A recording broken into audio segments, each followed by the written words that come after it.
fantastically pleased to see so many people here tonight. This is no doubt because people are understandably seriously concerned and seriously anxious about the prospect of the return of great power conflict into Europe.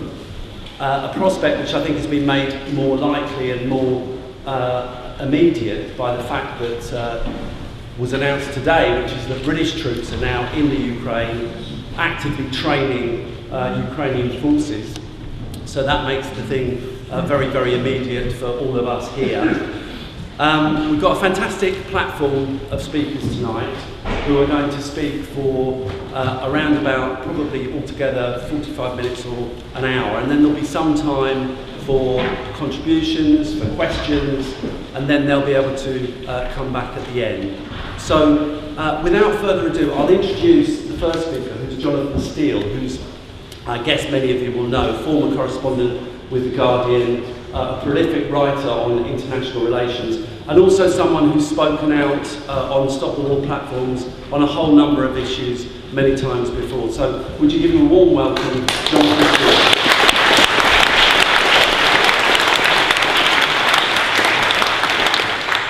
Well, thank you very much. Most of the British media and many British politicians are trying to make us think that Britain faces a serious security threat.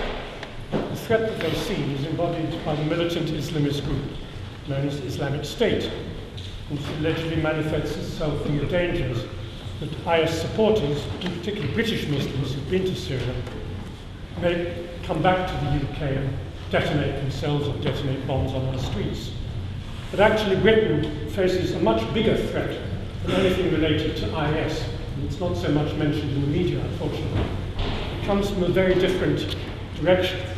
It comes from the revival of the old Cold War, or rather the onset of a new division of Europe between East and West, and a new Cold War, which may well be more dangerous than the one which lasted from 1945 to 1989. Because it could involve nuclear weapons. The risk of an intensification of the Cold War is, of course, far more ominous than anything that Islamic State could do to this country. Of course, there is a difference between the new Cold War and this one. The new Cold War is not deeply embedded in a system of opposing alliances with a clearly defined frontier along the borders of various European nation states, what used to be called, of course, the Iron Curtain. Nor is it a confrontation between two ideological systems in which each side plans and hopes to replace the other system. At least it's not that on both sides. I think the West would like regime change in Russia. Some politicians have said that openly. I don't think Putin has shown any interest in regime change in Washington or London. In the new Cold War between Russia and the West, no rules have been established, and the terrain of struggle is more fluid. This makes it less predictable, more volatile, and therefore more risky. We also have a climate of hysteria and demonization which never existed in the First Cold War. In the Brezhnev period, and I'm old enough to remember that, Western leaders never treated the Soviet leadership to the kind of public insults and crude stereotyping which Putin is attacked with today. There's been an almost total collapse of diplomatic courtesy, or the sense that you have to do business with powerful foreign leaders, however much you may dislike their system of government. This demonization creates a climate, of course, which is much easier to justify and go to war. And finally, we have a generation of politicians who do not have the experience of having lived with the overarching danger of nuclear weapons. During the original Cold War, politicians on both sides of the East-West divide were well aware that the slightest miscalculation could lead to a nuclear exchange. This acted as a kind of restraining factor on everybody. It was a form of self-deterrence. That, unfortunately, has now gone. Now, of course, I well remember that the world came close to a nuclear exchange during the Cuban Missile Crisis in 1962. It was a very deeply scary time. But that crisis did have one beneficial effect of reminding leaders in both camps, East and West, that they had to be super responsible. And for the next quarter of a century after 1962, nothing similar to the Cuban crisis occurred. And now we're in different times. 30 years have passed, exactly 30 years this month, since Mikhail Gorbachev came to power in the Kremlin. And the confrontation between East and West gave way to an era of dialogue and compromise and détente. Although the Cold War didn't end until 4 years later, Gorbachev's arrival essentially lifted the risk of nuclear confrontation in Europe, nuclear catastrophe. That was 30 years ago. Today, neither in Moscow nor in any of the NATO capitals do we have leaders who spent any substantial period of their political careers in a world of potential nuclear catastrophe. They do not have the psychological self-deterrence that I just mentioned. Take, for example, the interview which Vladimir Putin gave to Russian TV, which was aired last Sunday on the anniversary of the Crimean adventure. In it he said that in last year's crisis over Crimea, Russia was ready to put its nuclear forces on alert. I found this alarming, reckless, and irresponsible. But having said that, let me add that I don't think Putin has been the driver of the current crisis over Ukraine. He's made at least one other major mistake, which I'll come on to later, but he has essentially been reacting to events. He hasn't been the driver. The drivers are in Washington, among the neocons who surround Barack Obama, and also to some extent in Poland. Now, some of you may have read a recent review I wrote for The Guardian about a book called Frontline Ukraine by Professor Richard Sacco, and I do recommend the book. It's by far and away the best analysis of the whole Ukrainian crisis. Sacco says that the conflict in Ukraine is the culmination of three long simmering crises which have finally boiled over. The first one arises from tension between two different models of Ukrainian statehood. One of the models asserts that the country has a cultural and political unity, and the challenge of independence since 1991 has been to strengthen the Ukrainian language, repudiate the imperial legacies of the Tsarist Empire and the Soviet Union, reduce the political weight of Russian speakers in Ukraine, and move the country away from Russia into, quote, Europe. Now, the other model of Ukrainian statehood is pluralist. It emphasizes the different historical experience of Ukraine's regions, particularly East and West, between Russian speakers and Ukrainian speakers. And it argues that to build a modern democratic Ukrainian state requires an acceptance of bilingualism, mutual tolerance of different traditions, and devolution of power to the regions. Now, last year's coup in Kiev in February last year wrought the triumph of this first view of Ukrainian statehood. People who believe that Russian influence, Russian language should be downgraded, won out. And unlike all the other previous changes of government since 1991, it was a real winner-take-all mentality. They just wanted to sweep aside anybody who had a different point of view. The second crisis, according to Sacco, and I absolutely agree with him, arises... Yes, I'm sorry, I'm having difficulty with this mic.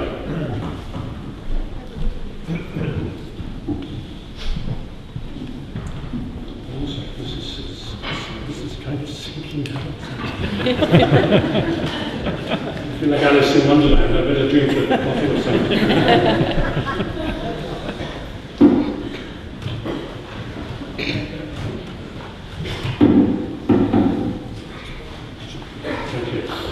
The second crisis arises from the internationalization of the struggle inside Ukraine, which has turned it into a geopolitical tug of war. And it arises from the asymmetrical end of the First Cold War, which has had the effect of shutting Russia out. Many Russians, saw the end of the Cold War as a shared victory for everybody, in which they played a major role. But of course, most Western leaders saw Russia as a defeated nation which could be ignored and told that it must just obey the new setup in Europe, which was of a superpower, of a single superpower. President Bush, Senior, not George W., said in January 1992, "By the grace of God, America won the Cold War. The world now recognizes one sole and preeminent power, the United States of America." And we know from the memoirs of Strobe Talbot, who was Bill Clinton's main negotiator with Russia, from his memoirs he said, I'm sorry about the bad language, he said, President Clinton admitted once in 1996, "We keep telling old Boris," meaning President Yeltsin, "we keep telling old Boris, okay, now here's what you've got to do next. Here's some more shit for your face." Well, obviously Russians felt betrayed and cheated by what's happened with the expansion of NATO. Now, it's true that there are no texts that were signed that said NATO would never expand. But we have assurances given verbally to Russian leaders that there would be no expansion. For example, Helmut Kohl, the German Chancellor, on the 10th of February 1990, just after the fall of the Berlin Wall, said, quotes, "We consider that NATO should not enlarge its sphere of activity," unquote. And we know from Foreign Office archives what John Major told the Defense Minister Dmitry Yazov on the 5th of March 1991, his indirect speech, because it was recorded by a civil servant in the Foreign Office diplomat. And he wrote, John Major, speaking to Defense Minister Yazov, said, "He did not himself foresee circumstances now or in the future where East European countries would become members of NATO." That was British Prime Minister John Major. Douglas Hurd, speaking to the Foreign Minister Alexander Vyazovsky on the 26th of March 1991, said, "There were no plans in NATO to include the countries of Eastern and Central Europe in NATO in one form or another." So they had all these promises. And of course they were violated when NATO did expand. So we have this peculiar thing that NATO now exists in order to manage the risks created by its existence. It's a paradox, but unfortunately it's the cause of the tension that we now see. And the third crisis related to Ukraine is the EU's failure to stay true to the conflict resolution imperative that was its original impetus. The original impetus of the European Union, it wasn't called the European Union at the time, of course, was Franco-German reconciliation, to find a new way of living together after the horrors of the Second World War. By the same token, at the end of the Cold War and the horrors of living through the Cold War, there should have been reconciliation between East and West, between Russia and the rest of Europe. But there wasn't. And it's because the EU has insisted on taking sides with Washington in this new crusade against Russia that we have this tremendous tension over Ukraine.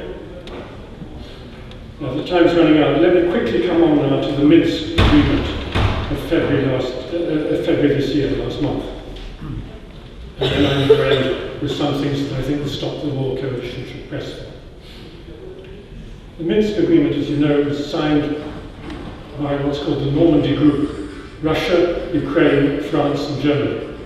One of the few negotiating forums that doesn't actually include the United States.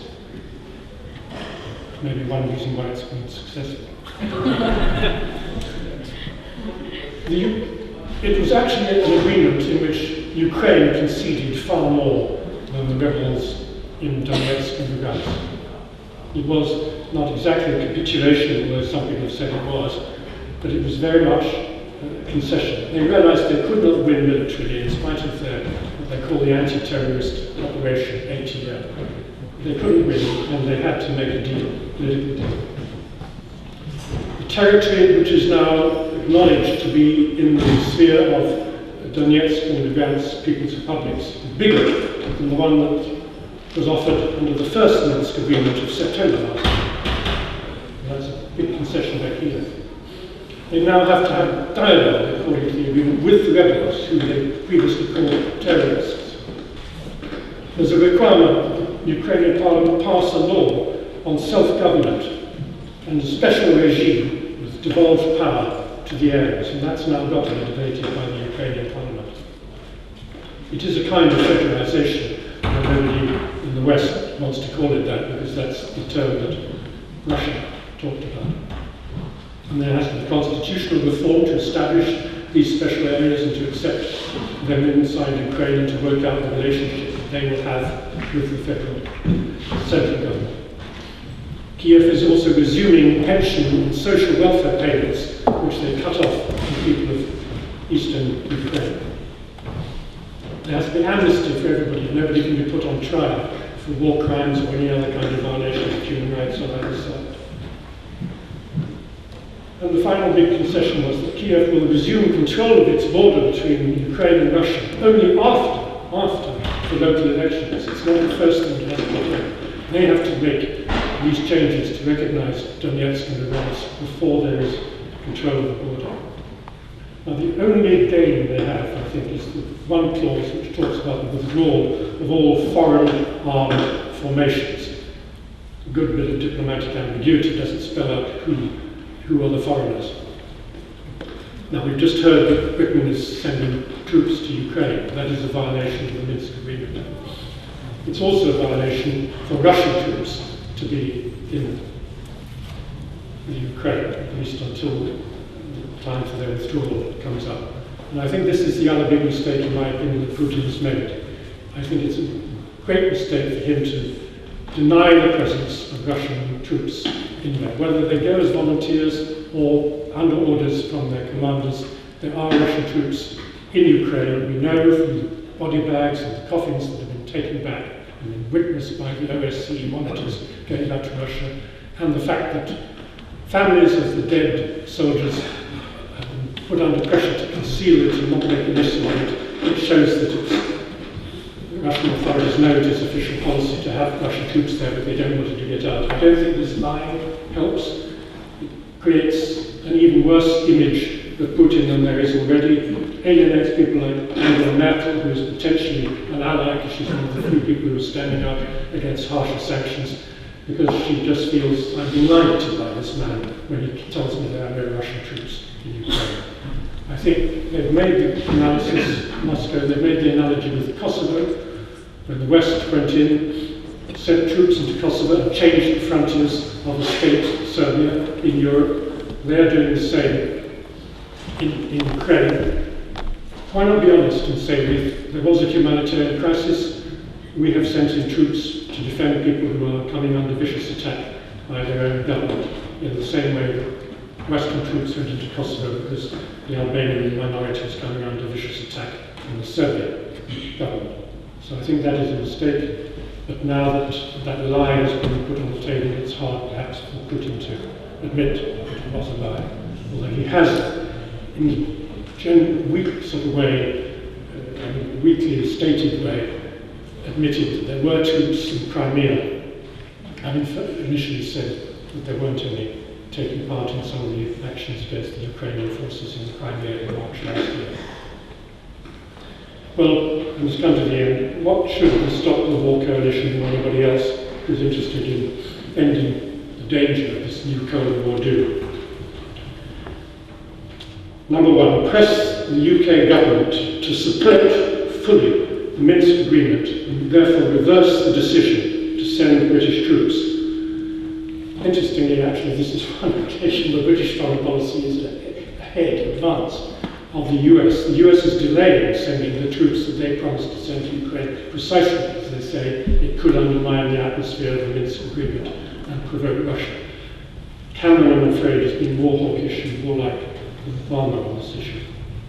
Number two, press the UK government to lift or at least ease the sanctions on Russia. Russia has come up with the Minsk Agreement, it's a fully responsible partner of that. They've got a Security Council resolution which they've endorsed to ratify that agreement, and there's every sign that heavy weapons and so on are being pulled back in spite of some minor violations. The Minsk Agreement is working. I think it's time to reward Russia for doing that. if we say that we want a political settlement, we want a negotiated settlement, then people move towards doing that, they should be rewarded. Number 3, cease support for the Ukrainian government and adopt an impartial stance in favour of dialogue and negotiations. Why are we supporting the Ukrainian government on this? There's a civil war going on. There are two sides involved. We should be on the fence, not supporting one side against the other.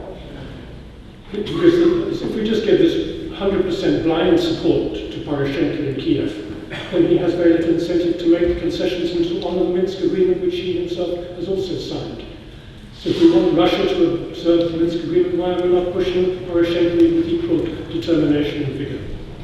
And the final point, press the UK government to push for the non-alignment of Ukraine and have its non-alignment supported by the UN Security Council. I believe that if there was a declaration that Ukraine is not going to be a member of NATO, NATO does not want Ukraine to be in NATO, and that we accept its non-alignment, it would relieve an enormous amount of the tension that is now building up over Ukraine. And if it was guaranteed by the UN Security Council the non-aligned status of Ukraine, it should satisfy the international community and everybody else. Thank you very much.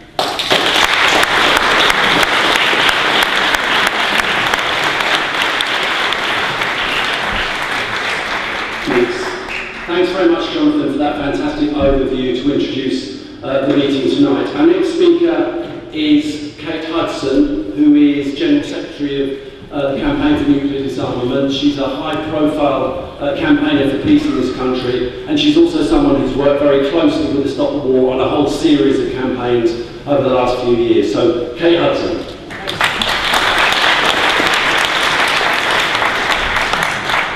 Thanks very much indeed, Chris. It's good to be here. It's a very timely meeting. Yesterday's International Business Times reported Russia is said to be moving nuclear-capable weapons near NATO borders as part of military exercises as the country embarks on a surprise large-scale drill across its fleets. Sophisticated Tupolev bombers are being mobilised in Crimea, while missiles are being positioned in the Kaliningrad region. Dramatic stuff. The article went on to warn that the missiles could reach NATO territories, reinforcing the current frenzy about the dangers of an increasingly aggressive Russia and stoking the drive towards a new nuclear arms race and a new Cold War. Of course, what the article didn't say is that yesterday, US tanks arrived in Poland to join thousands of NATO troops for a series of exercises across Poland and the Baltic states, which will last till June. And of course, it didn't either mention that a whole series of new NATO bases are being built across Eastern Europe. Now, this kind of distortion is absolutely typical of what we experience on a daily basis when it comes to reporting anything to do with NATO, Russia, and of course Western foreign policy.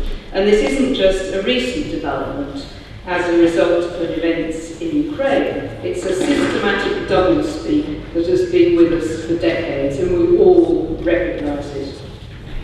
The fact is that it's the massive expansion of NATO up to the western and southern borders of Russia which have been the main factor in provoking the crisis in Ukraine. It has deliberately and recklessly posed a major threat to the security of Russia. And NATO, which is a nuclear-armed military alliance, by the way, was expanded aggressively, not because of any objective threat to its member countries, but to suit the foreign policy interests of the United States. But the Western media and the Western political establishment has always portrayed NATO as a defensive body, founded in response, as they said, to threats from the Soviet Union. Well, they should go back and look at the history books, because in fact, NATO was founded in 1949, and the Warsaw Pact was actually founded in response to that in 1955. At the end of the Cold War in 1991, the Warsaw Pact was wound up, but NATO was not. And rather than scaling back its own military presence, the US moved rapidly to fill the positions vacated by its previous rival, and of course integrated them into its own sphere of influence via NATO. And we've seen wave after wave of NATO expansion across Eastern Europe, from 16 member states in 1989. NATO now has 28 member states. During the 1990s, NATO developed its regional cooperation forums, so-called, and the first wave of new full membership came in 1999. Hungary, Poland and the Czech Republic joined. 10 days later, I don't know if they were expecting this, but 10 days later they found themselves at war with their neighbour Yugoslavia as part of NATO's illegal bombing campaign.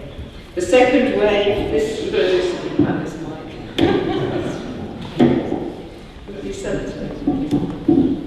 The second wave came in 2004. 7 new states were admitted, including the Baltic states. So now NATO had incorporated former parts of the Soviet Union itself, and then Albania and Croatia joined in 2009, and others are in various stages of joining. So how can anyone think that this would not be a cause for concern to Russia? Or how could anyone think that this was somehow neutral behaviour in terms of global relations? That's just not possible if you look at the facts. And it's not just a question of territorial expansion on the part of NATO. It's also adopted a series of new strategic concepts which have been unrolled at successive summits, some of which actually many of us in this room have actually been outside protesting at, whether it's Strasbourg or in Portugal or New York or last year, of course, in Newport and Cardiff. So these new strategic concepts have all endorsed an increasing global interventionist role for NATO. The first one in 1999, at the time of the first expansion, moved beyond the original supposed defence of members posture of NATO to include what were described as out-of-area operations, in other words, offensive operations, anywhere on the Eurasian landmass. And of course, we rapidly saw the result of that policy change. In 2003, NATO assumed control of ISAF forces in Afghanistan, and since then, it's undertaken operations in Libya and the Horn of Africa. So that's global steps. And there's no doubt in my mind that NATO is going global. For some years now, it's tried to present itself as somehow being the UN's humanitarian police officer, giving the impression that it's expanding its global activities in order to ensure the timely delivery of food parcels and aid to suffering people. Yeah, if you read their stuff on their websites, it's just crazy. But of course, the clear aim is to expand the network of US military and strategic control. And this is done in a number of ways, through, for example, NATO's so-called partnership organisations, such as the misnamed Partnership for Peace. This has 22 members, and it prepares selected partners for full membership. But there are a number of parts to that. It's Mediterranean dialogue, for example. I don't know if you're aware of this. This includes countries in North Africa and the Eastern Mediterranean, namely Morocco, Mauritania, Algeria, Tunisia, Egypt, Jordan and Israel. There's the Istanbul Cooperation Initiative, which pulls in Gulf states such as Bahrain, Kuwait, Qatar and the United Arab Emirates. And then there are NATO's so-called global partners or contact countries, which include Australia, New Zealand, South Korea, Japan, Mongolia, Pakistan and Colombia. So if you thought it was a European problem, no. And so this is far from the original scope of NATO. But it's quite interesting, the transformation of NATO from a North Atlantic body to a truly global one does not yet have full support within the organisation itself. But I think it can't be far off, because supporters of a fully global alliance are to be found in high places. So, for example, Anders Rasmussen, the former NATO General Secretary, Ivo Dalda, former US Ambassador to NATO, both argue forcefully that NATO membership should be open to anyone what they describe as democratic state, regardless of location. And their argument is that NATO operations in the Balkans and Afghanistan have included plenty of troops from non-NATO countries. For example, Australia, Japan and South Korea have sent troops to Iraq. So they argue that global membership would take some of the pressure off European military forces. Of course, that change would require an amendment to Article 10 of the NATO Treaty, which limits membership to Europe and North America currently. And so far, the alliance has declined to go down that track, but with a kind of general trajectory of these new strategic concepts, I think that may well be next on the agenda. NATO also has interests in developing into Central Asia, but it's faced setbacks recently with the closure of US military bases in Uzbekistan and Kyrgyzstan. That was at the request of their governments. And so at the moment, the US pivot to Asia consists of a series of bilateral relationships between the United States and other countries in the region. So it's the US currently, not NATO, that's the main actor in Asia Pacific, but of course that may well change. We can't rule out the possibility, of course, that an attempt will be made at some stage to create a new regional alliance, a kind of NATO of the Far East. And some of us will remember a previous attempt to do that, the Southeast Asia Treaty Organization, which was not successful and was disbanded in 1977. But they have been there before with this kind of idea. So NATO is not just a problem for us in Europe or for Russia's border with Europe, it's increasingly a global problem. It's also a problem that's increasingly impinging upon us, not just in terms of what we see happening on the television in other countries, but on us ourselves, whether it's as a driver to increase our defence spending to reach the 2% of GDP level demanded by NATO, we can just see what impact that's going to have on other government spending, or because we're told we need to replace our Trident nuclear weapons system in order to counter this new Russian threat, so there you are. Frankly, to conclude, I think this is all complete nonsense, and the sooner that we leave NATO and scrap Trident, the better. Thank you.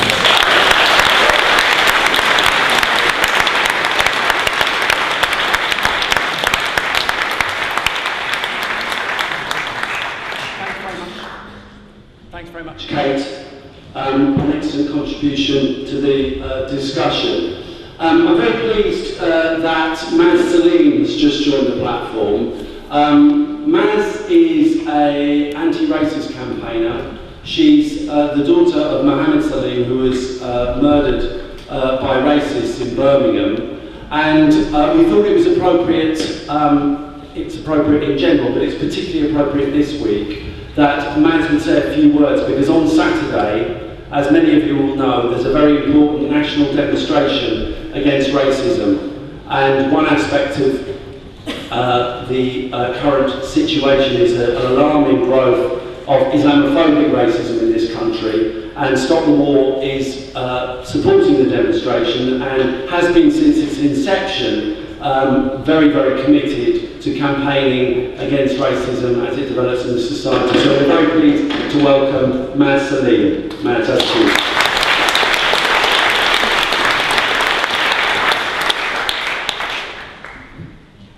Good evening, ladies and gentlemen. It's a great honour and privilege to be invited to speak today at today's meeting.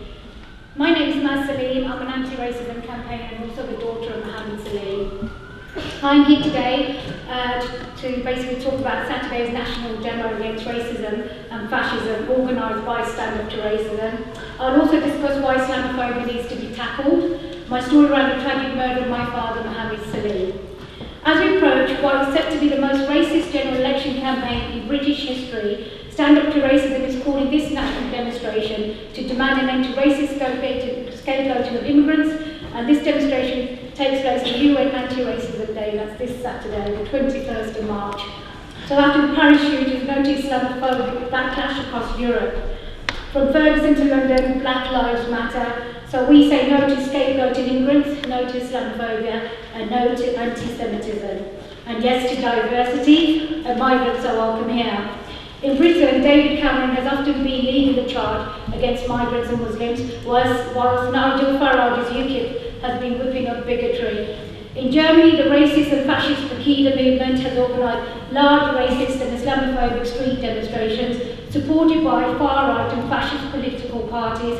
In Greece, the openly neo-Nazi Golden Dawn has presented a threat electorally and on the streets. Jobbik is a similar movement in Hungary. Last year's UN Anti-Racism Day national demo brought together 10,000 people. This year, on Saturday the 21st of March, we march once again to reject racism, Islamophobia and anti-Semitism, and to celebrate diversity. Muslims are always seen as the perpetrators of terrorism and never as the victim of it. We must all challenge Islamophobia and stand up against all forms of hate. My personal experience of Islamophobia will live with us for the rest of our lives. It will remind me what happens when hatred in society goes unchallenged and people who hate are not stopped. On the 29th of April 2030, my father, Mohammed Salim, 82 years old, had been singled out and murdered on the very road he had lived on for over 30 years. The motive for his death was allegedly because he was brown and dressed like a Muslim. After late evening prayers finished at 10 p.m, basically he was followed home by cowardly right-wing neo-Nazi terrorists who had only been in the country for less than a week. He was then stabbed 3 times from behind. Surprisingly, the perpetrator was awarded a work placement in Smallheath, which is where my parents live, an area densely populated by Muslims for many years. A known racist neo-Nazi in Ukraine, he was allowed to enter this country unchecked to complete a campaign of terror and murder. Why single out Dad? Simply because my dad was a Muslim and for no other reason. A practicing Muslim with a beard and someone who was devout to following the teachings of Islam by performing the daily 5 prayers. The devastation of the death of our father and our family has been overwhelming. To even comprehend what our father went through, bleeding to death on the road, is devastating, let alone trying to understand how someone could have such hatred for an 82-year-old man. The fact remains my father was targeted for being a Muslim. He was followed home and killed. Pavlo Lapshin from the Ukraine is serving 40 years for my father's murder and the pre-mosque bombings in the West Midlands. These are all acts of terrorism and were charged under the Terrorism Act. Yet to this day, the media, the police, the government have not treated Pavlo like they would if the terrorist was a Muslim. You'll remember when Lee Rigby was murdered, rest in peace. The murder received global coverage. When Dad was murdered 3 weeks before, we hardly received anything. Well, we actually didn't receive much at all. There wasn't any condemnations from the government or MPs and very little media coverage.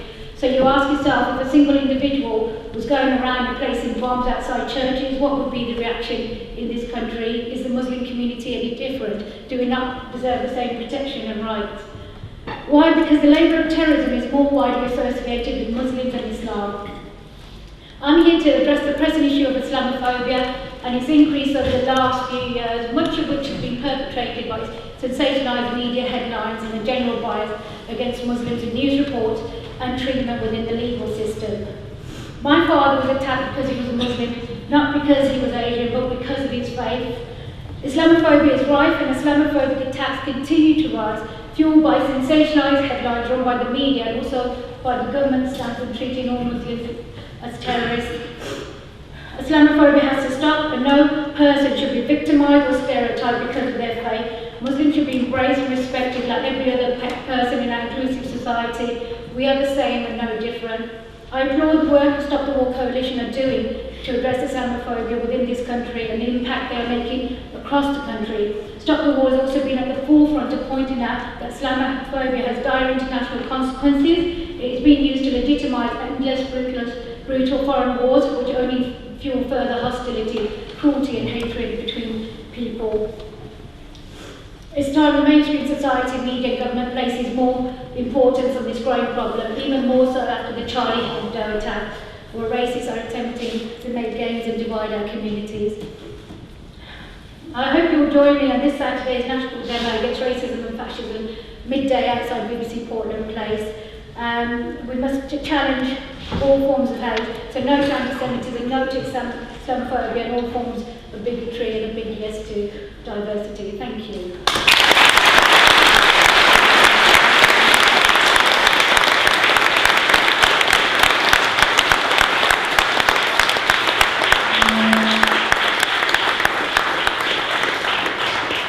Thanks very much for that, Maz, and I do hope that everyone who can will do their best to come on the demonstration on Saturday. And there are leaflets for the demonstration on the tables at the back. Please take some as you leave and distribute them where you can. Okay, so we'll now move on to our next speaker, who is a prominent political activist who I first met in the big organisation of the European Social Forum, I believe, in 2004, which took place in London. He's an activist from the RMT. He's speaking in a personal capacity. He is Alex Gordon. Give him a big round of applause. Thank you very much.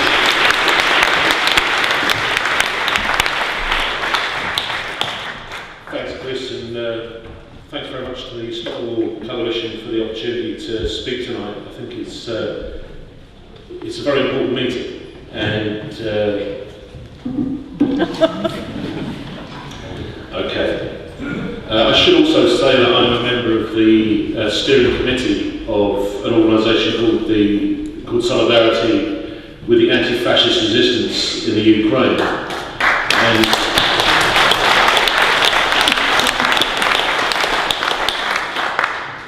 it struck me when I heard Jonathan Steele speaking earlier on, and he remarked on the threat, the security threat that we're told exists, and indeed does exist, from the blowback of Britain's wars in Iraq and Syria, which frankly is nothing compared to the blowback that we're going to get from the collusion with the NATO countries, with the British government, and with the EU in the promotion and support and funding of fascist paramilitary organisations currently in the Ukraine.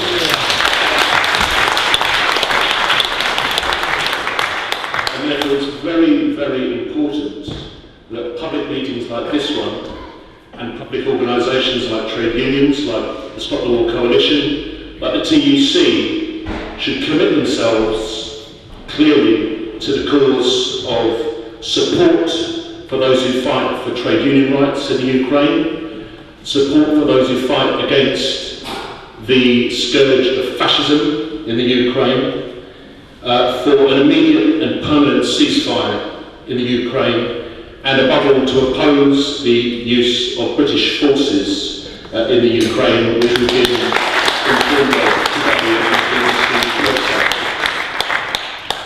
And I want to make one central point, which is that NATO's Ukraine strategy centrally and intrinsically and essentially relies upon the promotion and the resurgence of fascism. The NATO, EU, US and UK government leaders are directly promoting the resurgence of armed, revanchist, fascist organisations across Central and Eastern Europe, and this is part of a neocon strategy called the pivot to Asia. We've seen so far in the first 2.5 months of this year 4 neo-Nazi mass demonstrations in the Baltic republics alone. On the 24th of February, in Tallinn, in Estonia, the Conservative People's Party staged a torchlight parade to celebrate Estonian independence under the slogan, Estonia for the Estonians. These are the people who every summer organise a summer camp for Waffen-SS veterans. On the 11th of March 2015 in Lithuania, there were 2 marches, one in the pre-war capital of Kaunas and one in the current capital of Vilnius. Swastika wearing is now legal, has been legalised in Lithuania. And the shouts of Lithuania for the Lithuanians, the wearing of swastikas, white power symbols, and a huge banner glorifying the 1941 Nazi puppet Prime Minister Kaunas were visible on that demonstration. On the 16th of March, in Riga, Latvia, over 1,500 marched in Central Riga's annual 16th Waffen-SS festival.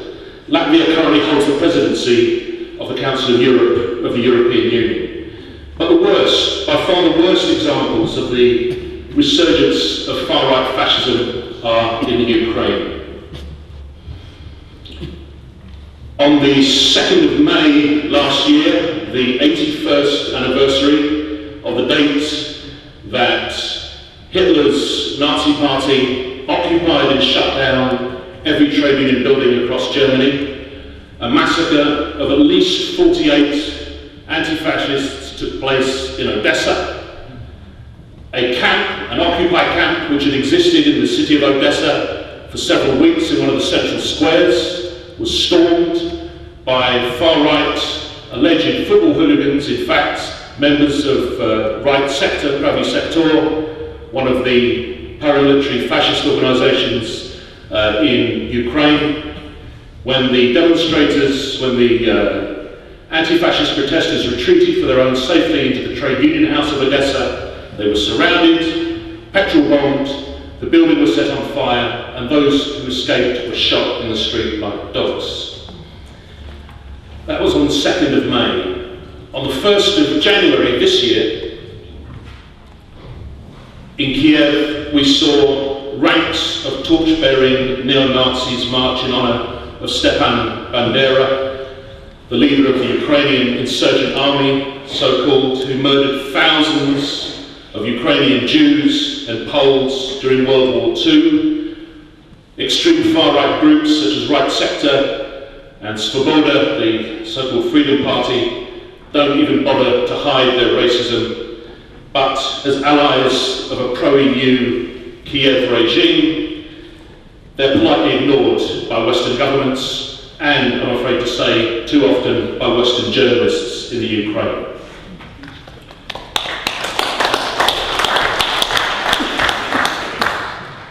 It's absolutely essential, therefore, in this situation, that those of us who can see what is going on, those of us who have an understanding of history, of 20th century history, an understanding of what is happening across swathes of Central and Eastern Europe today, speak up and denounce the collusion that is going on amongst Western governments with this regrowth of Western-funded fascism in Central Europe and in Ukraine.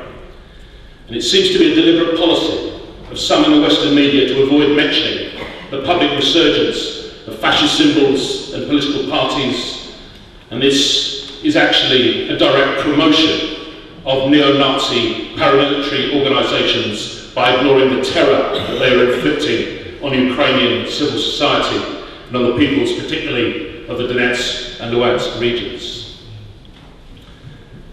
So in this context, the comments, I think this explains to some extent the comments made by the Ukrainian Prime Minister, Arseniy Yatsenyuk, earlier this year, at the end of last year, the bizarre comments he made regarding the recent history of this country, and in particular he recalled that the Soviet Union and the Red Army had attacked Germany in World War II.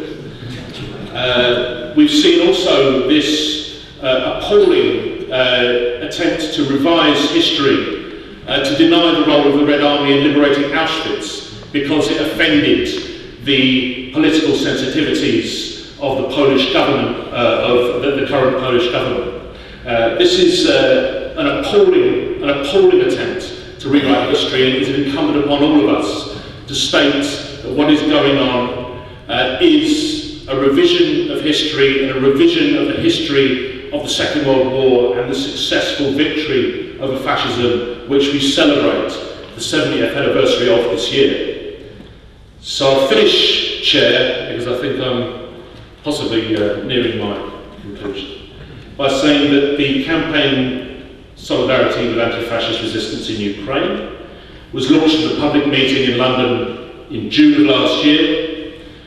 Earlier this year, on the 22nd of February, we've most recently held a public protest outside the US Embassy, along with members of Stop the War Coalition, against the drive to war, which is being called for by the leaders of Nato.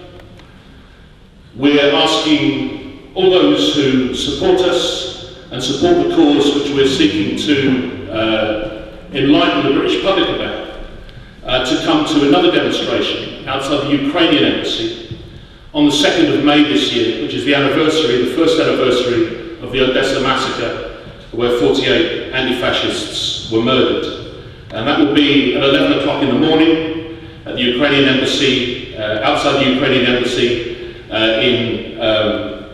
in West London. Details of that can be found on our website. And later on that day, there will also be SARU, Solidarity with the Anti-Fascist Resistance in Ukraine conference taking place. That's taking place at SOAS, the Vernon Square campus up in Islington. And that's an open public conference, and we invite anyone who's interested about finding out about what's going on currently in the Ukraine to come there and to exchange information and views with us.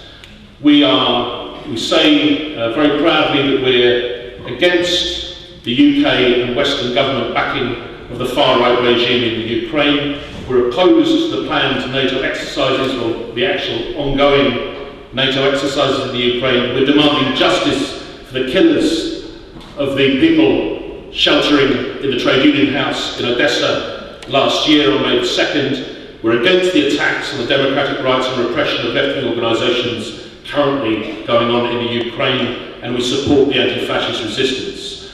We think it's extremely important that all those who love peace, all those who love democratic rights, all those who oppose fascism understand that our fight is part of the fight against the NATO strategy for the pivot to Asia, the attack on Russia, and the bellicose noises from NATO that we've been subjected to in recent weeks. If you love freedom, if you love peace, you must oppose fascism, and these struggles are absolutely linked umbilically. We have to understand that what is going on here is not simply a lot of bellicose rhetoric from Western neocon leaders. What is going on here is an attempt to rewrite history and an attempt to bring back a brown plague of fascism which we thought we had exterminated 70 years ago. So let's go to work, let's be clear about the enemy that we're fighting. Solidarity.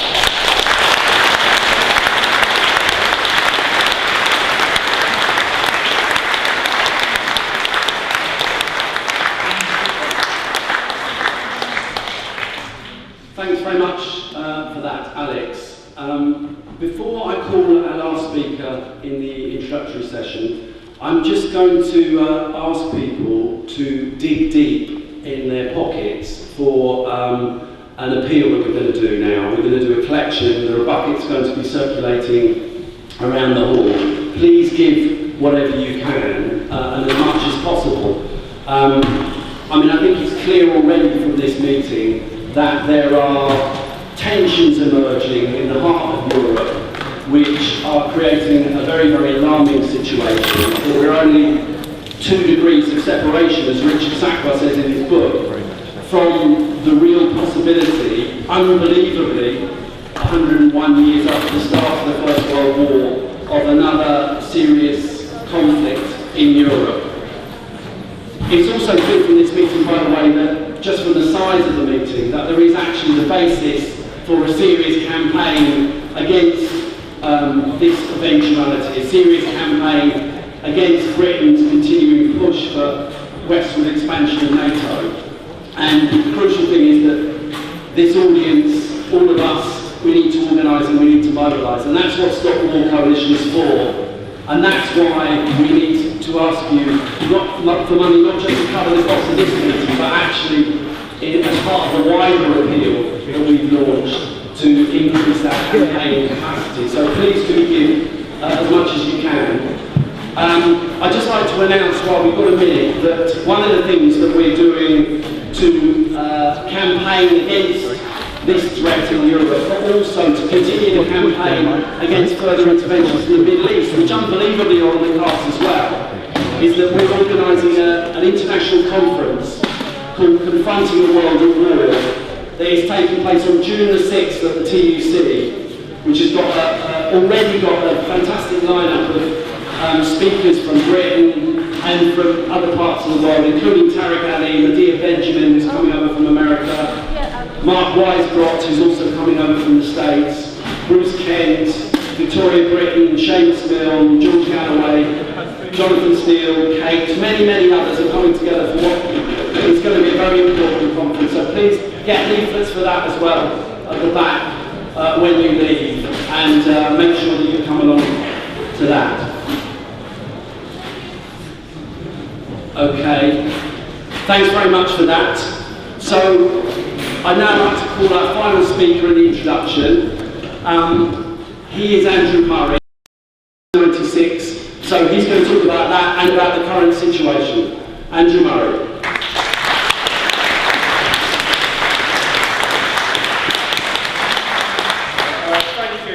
Thank you, Chris. And it's, as other speakers have said, it's good to see so many people here tonight. I hope it reflects the sense of urgency that we should be feeling about the situation in the world today.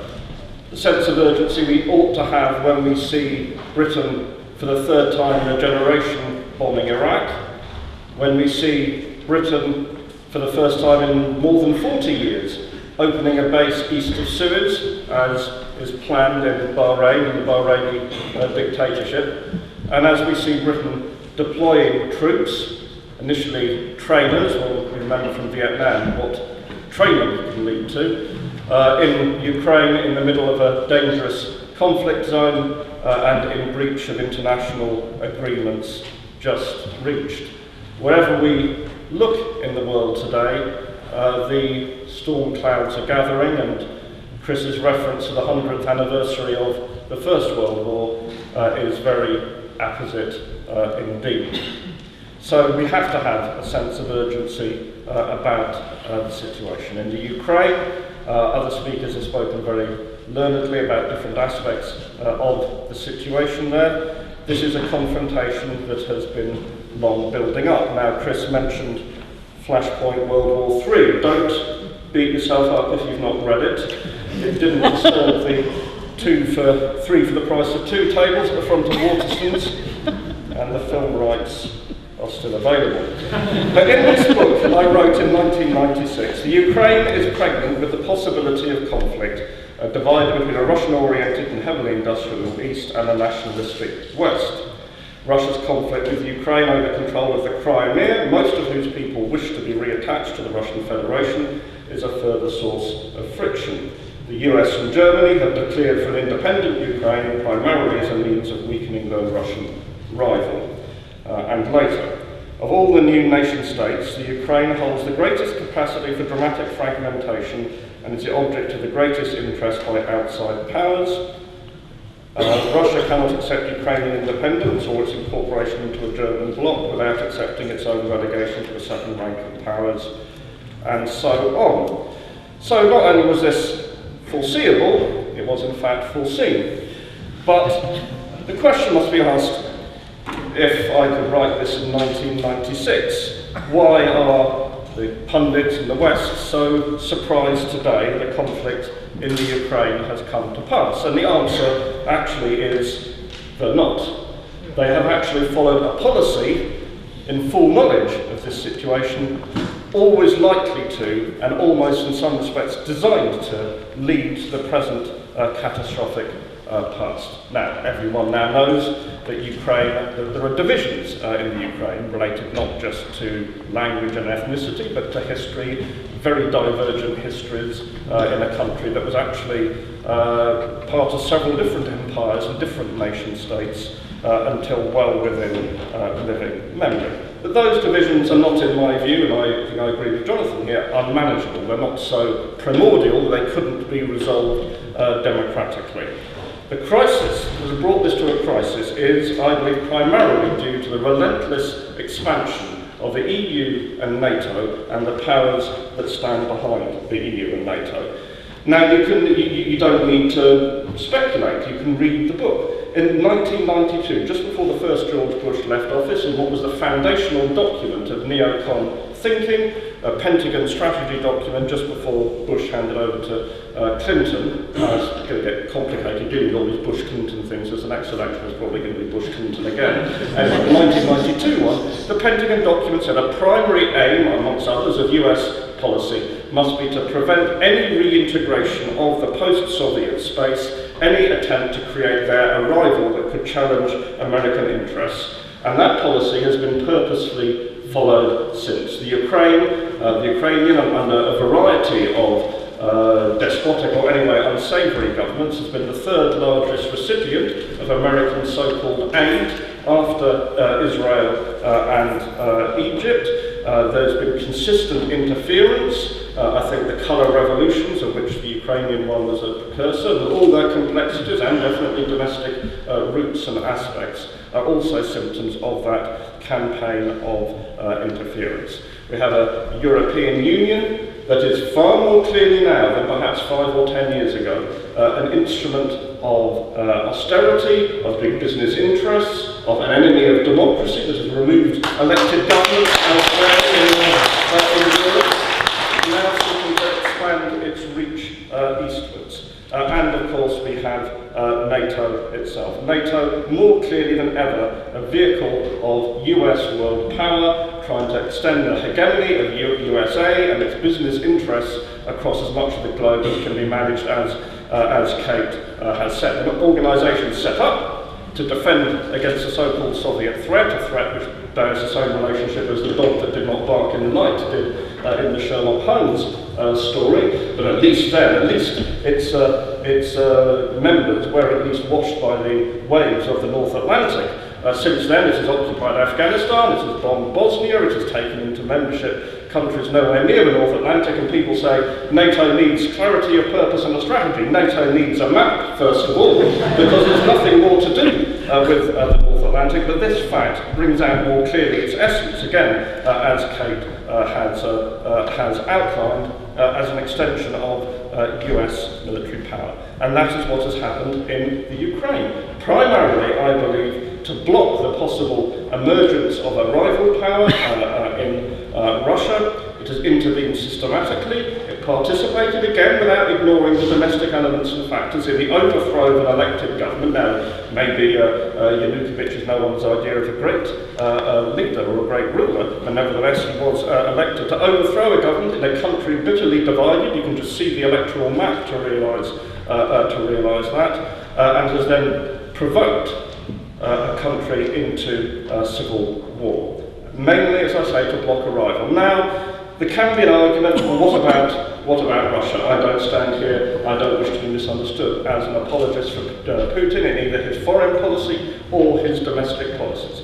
It's pointless to deny a role for Russia. But I do say there can be no equivalence between Russia's involvement in the Ukraine, a country deeply entwined by history, no equivalence with that Russia, and between those powers that bombed Yugoslavia, that have occupied Afghanistan, that illegally invaded Iraq, and have laid waste to Libya, in Syria, and have waged bloody war of terror across a huge swathe of the earth, and have brought us to this dangerous situation.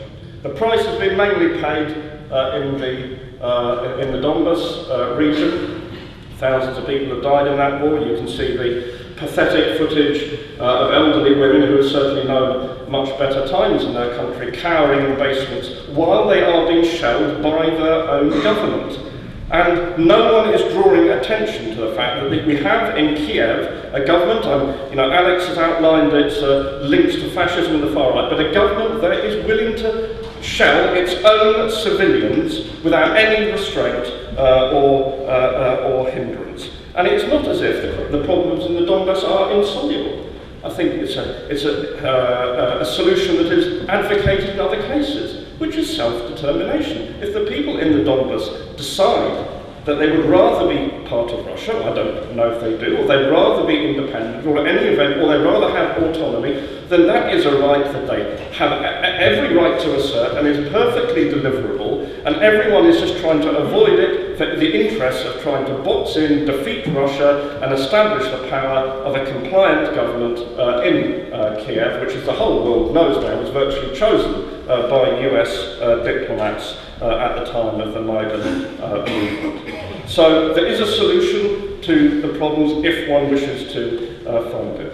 And I just wish to say a word about British foreign policy. We're in the middle of a little hysteria about defence spending. Everyone is popping up, even the Americans, saying that British defence spending is plummeting. And I saw one almost comic commentary piece, I think it was in the Daily Telegraph, saying, unless we keep our defence spending at 2%, we are not going to be able to deal with Russia. Well, that's news, really. You get the defence spending up to 5%, you're not going to be able to deal with Russia in the Ukraine. But this is about Britain trying to lock itself in, again, to these war impulses headed up by the Americans. And it seems David Cameron, and let's face it, if David Cameron was prepared to send 35 troops to the Ukraine before the general election, if he gets re-elected, who knows what he might do. David Cameron is prepared to do almost anything to trample on the Ukraine and to isolate Russia, apart from threatening Knightsbridge property prices by taking measures against the Russian oligarchs whose money he busily launders, or his mates launder, through the city of London. But there's something else going on here as well. What we are seeing is an attempt by the demonisation of Russia and the demonisation of Putin to rehabilitate, to attempt to rehabilitate liberal interventionism, the right of the Nato powers to intervene, to shape the world, to use military force without regard to law or agreements. I mean, Jonathan mentioned his own review of the, since I quoted myself, and I'm going to quote Jonathan, because I agree completely with what he says in his review of the book he mentioned earlier. The most disturbing novelty of the Ukrainian crisis is the way Putin and other Russian leaders are routinely demonised. Equally alarming is the one-sided nature of Western political media and think tank coverage. The spectre of Senator Joe McCarthy stalks the stage, marginalising those who offer a balanced analysis. And that is absolutely true. And I have to say, I don't say this in any way to embarrass Jonathan.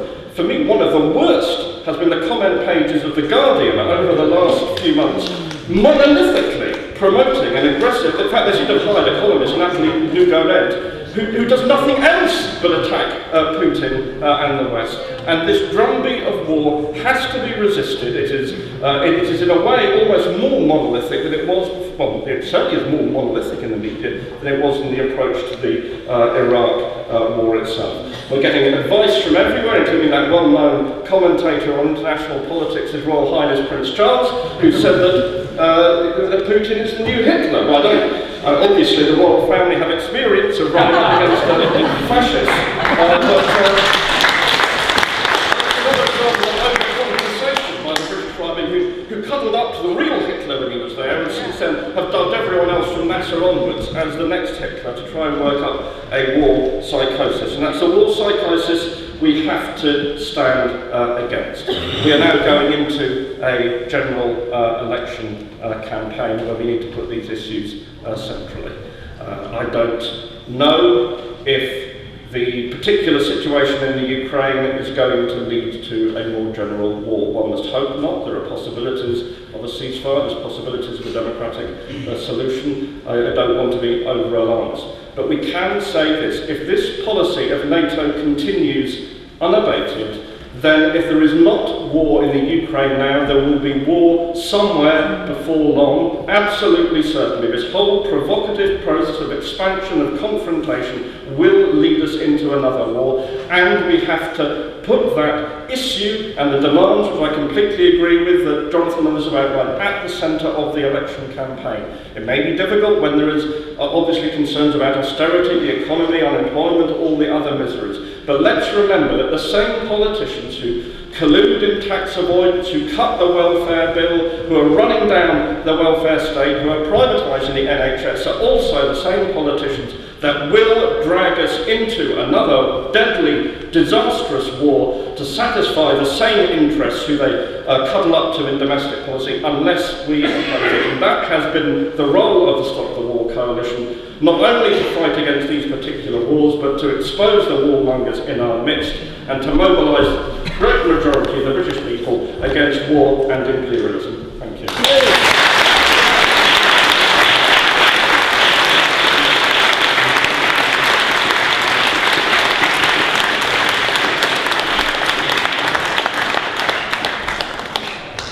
Thanks very much for that, Andrew, and thanks to all our speakers. We now have a few minutes for questions, contributions, points that people want to make. It's going to be, I'll take contributions by invitation. Sorry about the noise, the background there. I'll call people when you raise your hands, and there's Daniel here with the mic. We'll bring the mic over so you can speak from where you're sitting. So I've seen the guy here. The strength of the Stop the War movement has been its anti-imperialism and its internationalism from its inception, and we're going to need those strengths, as the speakers have outlined, as imperialism continues to wreak its bloody havoc in the Middle East and stokes Islamophobia at home. We came with people from my own college to the recent Islamophobia and the War on Terror fantastic meeting that was held recently, and that has helped us face issues around preventing Islamophobia in the sixth form college that I'm at, and that is really, for me, absolutely at the forefront. But I do want to say that there are differences over the question of Ukraine, that whilst they should not in any way undermine and serve as an obstacle to the united job that we need to do, I think are very important to address. Recently, I was in Kiev at the same time, the year after the Maidan, and we went down to observe, not participate, I hasten to add, the nationalist spectacle held on the anniversary of the Maidan. But as they were assembling, a section of the crowd shouted, "To war, to war, to war." They were hushed by 2/3 of the others, but nonetheless the whole tone was fueled by the party of war on the platform, ranked up there. However, I don't agree that that means we should downplay or ignore the reactionary role played by Russia and the national chauvinism that they fuel in I just want to make a couple of points. Look, quickly, please, Rob. Yeah, it's not new to have differences in the anti-war movement. The same was true in C&D of the role of Russia. It was true in the Balkans War over the role of Milosevic and the KLA.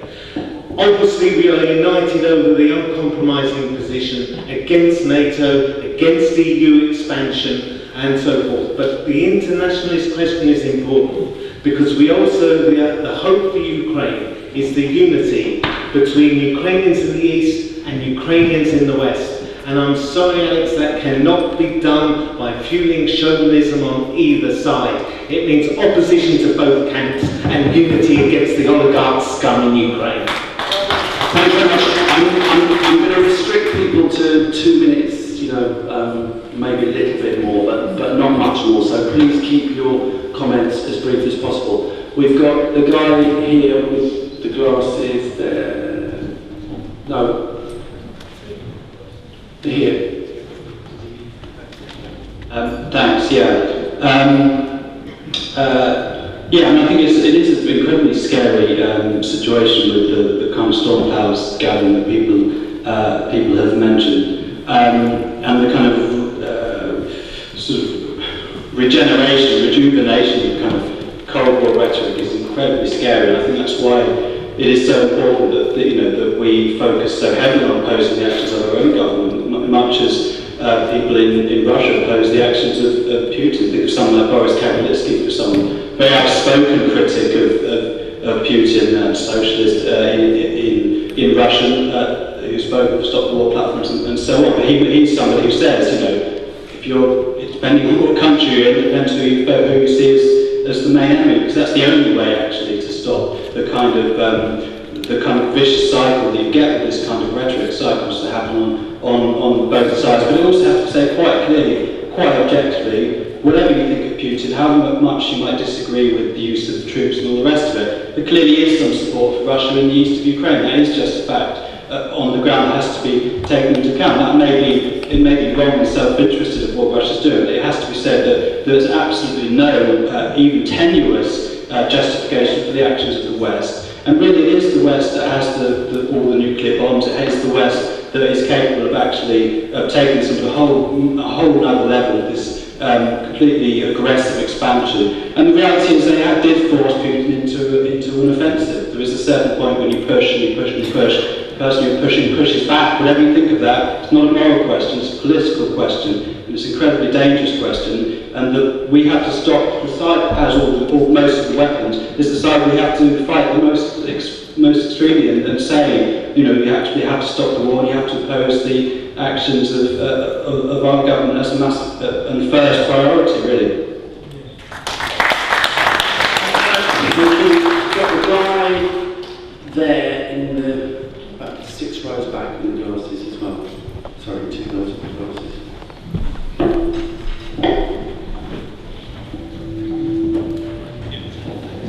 Thanks. I'm Tom Ash. I'm a journalist and recently returned from Ukraine abroad as well, where we were talking to sort of a socialist about the situation there. I think what was striking there was the effects of what the West is doing. On the one hand, you can see how Obama is clearly trying to ramp up the pressure, and the US is clearly wanting to actually send sort of so-called lethal aid. And you could also see the effects of IMF-imposed austerity on ordinary people and the sort of the anti-social collapse that was taking place. People being forced to sell individual cigarettes out of 5 packets on the streets, and you could really see those of the effects of that. And also the utterly reactionary nature of the regime, the grotesque spectacle on the mainland, the fact you've got government propaganda everywhere, drumming up support on a nationalist basis and really trying to drum up support for the government around nationalism.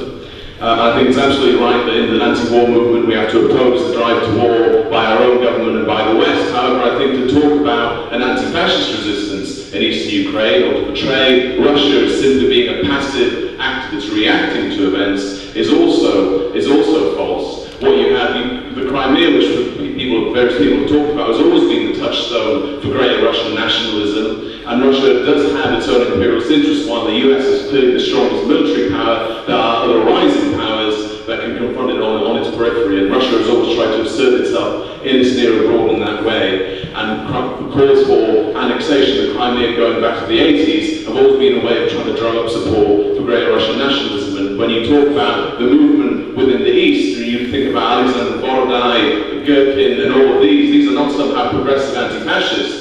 These are utterly reactionary pedigree, and to talk about them as anti-fascist resistance, I think is absolutely wrong. What you have in Ukraine is an imperialist rivalry between the West and Russia that is tearing it apart. And the solution to that lies is from an independent revolt from below in Ukraine that unites both those sides, and from our point of view, to oppose the actions of our own government, but also to say that our allies in Russia and Ukraine lie with the anti-war protesters, not with the different governments or the different governments. It lies with the anti-war protesters in Moscow, the activists in Ukraine, and opposing our own government. That's how we can oppose it on an anti-imperialist basis. Next. Lindsay German. Okay, the first thing I wanted to say was that I get rather kind of irritated when every time there's a threat of a war that we're always told when we oppose our government's war that we're supporting the other side. Now, just for the record, of all the wars that I've been involved in opposing, going back right through, it's never been a case of supporting the other side. I didn't support Saddam Hussein, I didn't support Milosevic, I don't support Putin. But I think, to be honest, the last person's contribution was totally abstract, because just to pose it in terms of we support people from below, when actually what is going on is a rivalry completely misses the point of what's going on. And it seems to me that we have to understand there is an operation going on which is to do with the European Union. I don't know if people are aware, but the new president of the European Council is a man called Donald Tusk. He's the former Prime Minister of Poland. This is a whole right-wing agenda which he is putting forward. He was interviewed the other day. He wants NATO to intervene more in the whole of Eastern Europe. He wants more privatisation. He wants more of those things. And unless we see the things as linked, and unless we see the EU not as some sort of neutral, benevolent force, but actually as a force where if you join the EU, you have to sign up to being part of NATO. You have to sign up to the whole of the accession agreements, which mean that you are close to each other. You have to sign up to privatisation. You have to sign up to the free market. That's what it means. And I think people need to understand this, because otherwise this kind of phony sort of neutrality, where we don't like anybody very much, because none of them are very nice and there's right things on both sides, really does miss the point. It seems to me we are heading towards a situation where, precisely because you have the situation where in Libya a British tourist was killed in Tunisia yesterday, the first time there's been that sort of terrorist attack, why it comes from Libya, which comes from the whole disaster of the Middle East caused by our government and the United States government. The more this goes on, the more they will also try and beat the drum for war in either in Ukraine or, as Andrew quite rightly says, in the Baltic states, which of course are NATO members, or somewhere in Eastern Europe. This is the key question for us here in Britain that we have to oppose what our government is doing. We have to oppose the 2%. And I heard George Osborne, I'll just finish on this point, this morning on the radio, boosting his budget from yesterday, and saying, of course, we have to get the economy right so that we can spend money on the NHS and defend our country. Isn't it amazing he puts the two things together? We know what he'd rather do, which is spend more money on defence and use it as a means of preparing for war in the heart of Europe.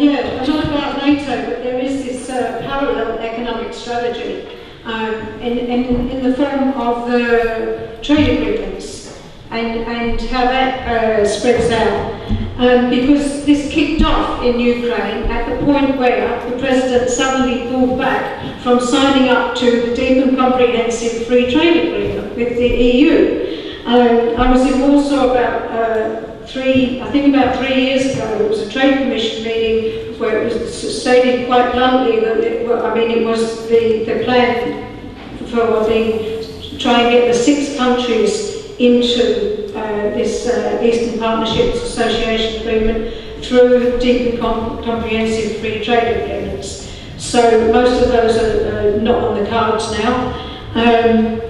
Only Moldova, I think, and possibly Georgia. And in fact, Ukraine was the big one. It was stated quite clearly there that there was no appetite whatsoever across the EU for further expansion. So you do it through a deep and comprehensive free trade agreement. That's got one advantage that's got is that instead of being discussed as accessions across the EU, it's done quite secretly just by the Trade Commission. So that's dropped off the screen somehow. That the whole issue in Ukraine kicked off when there was a sudden pullback from signing up to that agreement. The process for preparing for that agreement was money in at the top and a promise to people of Ukraine for visa-free access to the EU.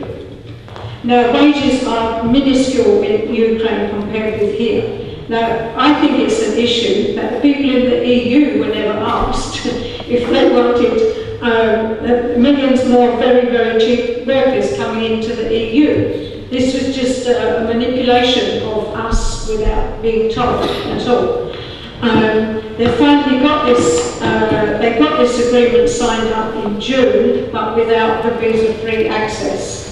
So, can you wind that up? yeah, so you can see that the strong parallel with the NATO military strategy is that at the same time as this expansion in these trade agreements, we're also going into the big trade agreement EU-US. So it really is a parallel. Thanks very much. I'm aware that quite a few people are starting to leave now, so I'm going to just call two last speakers for just 2 minutes each before asking the panel to come back. So the guy at the back there. Thank you. I'm very surprised that all the speakers consistently refer to the Ukraine. Now, the Ukraine voted in a vastly majority to secede from the old Soviet Union, and the Donbass had the highest vote in favor of an independent Ukraine. And I'm so very surprised that all the speakers, without exception, keep referring to the old colonial Russian expression, the Ukraine. The state today is Ukraine. Thank you. Thanks very much. And the last speaker, the guy with the green top there in this row. Yes, Hughes. Yeah. No, here. Yeah. Thank you. Probably your comments, should I say. I want to pick up really briefly on one point Alex said about the resurgence of Nazism in Eastern Europe. I myself from Lithuania, just because 50 people, some crackpots, have swastikas on their sides, that's not the resurgence of neo-Nazism. 50's so many! 50, I know 50 people. I mean, it's not a small country. It's not a country of 10,000 people. And please, can you not interrupt someone who's speaking, please? And to say that it's now legalized, I can assure you with full confidence, none of the Baltic countries actually legalized Nazi symbolic. It's still under the law. It's still prohibited. There are many prosecutions about that. And what I see also today, Communist Party of Great Britain with hammer and sickle. That's just in Lithuania. That's also not legal. That's totalitarianism. I'm sorry, but a bit of double standards. Thank you. Thanks very much, everyone, and thanks for all your contributions.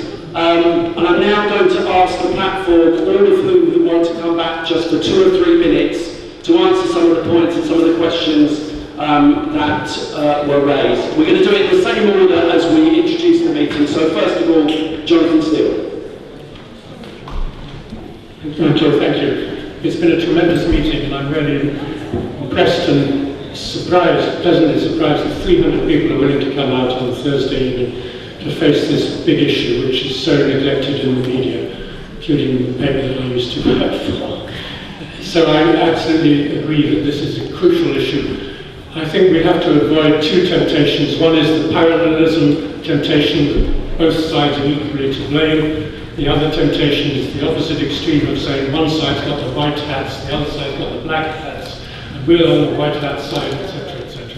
I mean, it's much more complicated, and a lot of the speakers from the floor pointed it out. There's the whole issue of the oligarchy. A lot of the people who went out into the Maidan a year ago were against the oligarchs. They weren't in favour of, quotes, joining Europe, whatever that is. They're in Europe already. Ukraine happens to be in Europe.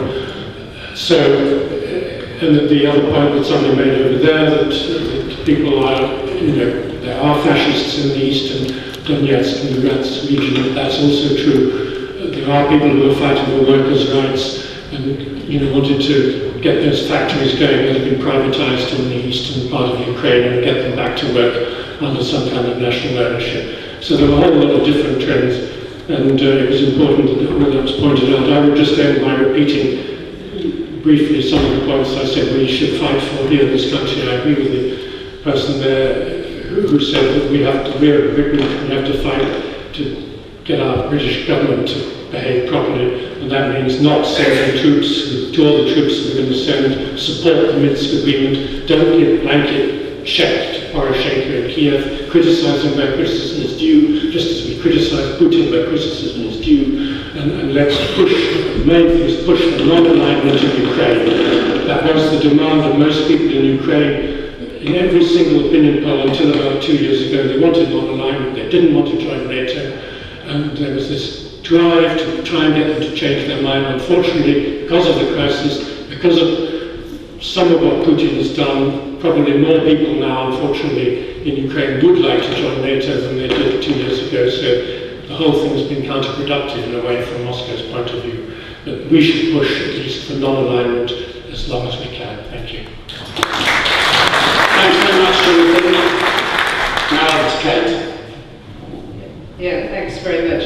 I agree with those people who said that differences that we may have over our analysis of what's going on in Ukraine at the moment should not prevent us from being united on key issues, particularly in terms of the demands, the campaigning demands that we make here in regards to our government. And I share a lot of the same ground as Jonathan on this. I mean, just to outline some points, we should oppose British military intervention in Ukraine or anywhere else.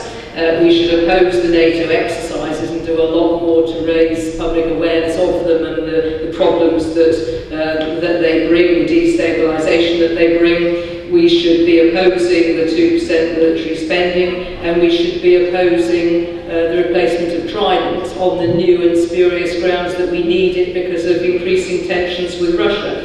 But I think also we should recognise, whilst having that focus on what we can do with regard to our government policy here, we should also recognise that these are not problems that can be solved on a national basis, and we have to work internationally with the peace and anti-war movements internationally across Europe and wider. We have quite a good track record of doing that, but I think now is the moment to step up that international cooperation, and I very much welcome Stop Wars International Conference, which I'm sure will be dealing with these issues. It's a good opportunity for us to make links with like-minded organisations in other countries and develop some unity across Europe against these developments. Thank you. Thank you very much, Alex. Very briefly. Is that okay? Yeah, that's fine. Okay. Just two very brief points. I think the first is that a couple of the comments raised the spectre of great Russian nationalism. I think that was mentioned by a couple of people. And I have to say, there's a surprising number of people who seem to be very concerned about great Russian nationalism in this country at a time when the British government is promoting a war against Russia. I don't think that this is a genuine threat. If you look at, there is indeed a Russian far-right movement.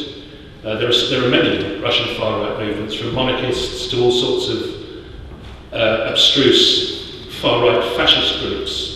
Many of their members are fighting alongside Ukrainian nationalist militias against the people of Donetsk and Lugansk, because they're very clear that a victory for a fascist junta in Kiev would soon bring about a victory for far-right parties in Russia.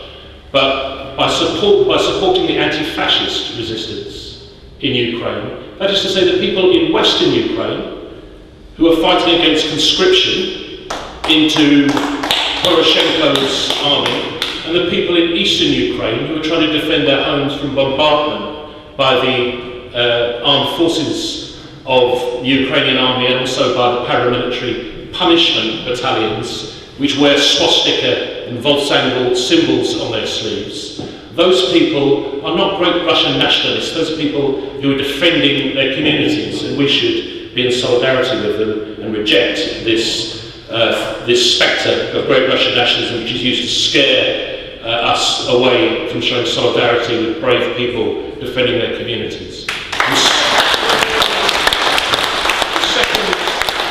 The second very quick point I want to make is just in response to the young man from Lithuania. There is a false equivalence between Nazism and communism, which is the narrative now from the far right, from the neocons, and it's been taught in academia, not just in your country, but in this country as well. And it's a false equivalence. Nazism is a scourge. The fight for communism has had many wrong turnings, but the fight for socialism is about the liberation of humanity, and we should just simply reject the principle.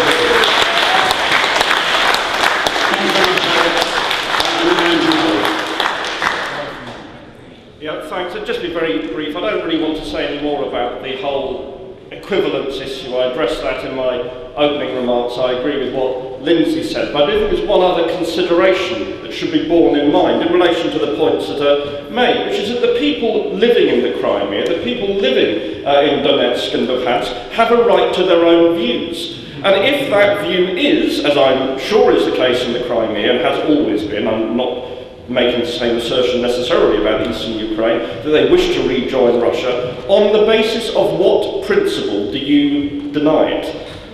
And you have to realise that the breakup of the Soviet Union led to what were relatively inconsequential internal borders becoming straight frontiers and millions of people feeling that they are in the wrong state. That is a deeply held feeling, and on the basis of what principle do you deny its expression? There is no reason at all for people who I'm absolutely confident do not regard themselves as followers of Stalin to die in the trenches for Stalin's internal boundaries, and so they cannot be changed if that is the will of the people themselves. The final point I want to make is that, for goodness sake, I mean, I can riff on geopolitics as much as anyone, but we have to not be tearing ourselves apart or even spending too much time arguing about this question when we are facing a government that is not only intervening in the Ukraine, it's intervening in Iraq and elsewhere in the Middle East, it's setting up bases everywhere, when this government is coming up for election again, when we are at the heart of one of the most aggressive military powers on earth, 2% or no 2%. If we distract ourselves from our focus on challenging the government, on challenging our regime at home, we are letting down the people of the world. We are in, as it were, the belly of the beast. Our fight has to be against the aggressive role of the British government and British imperialism.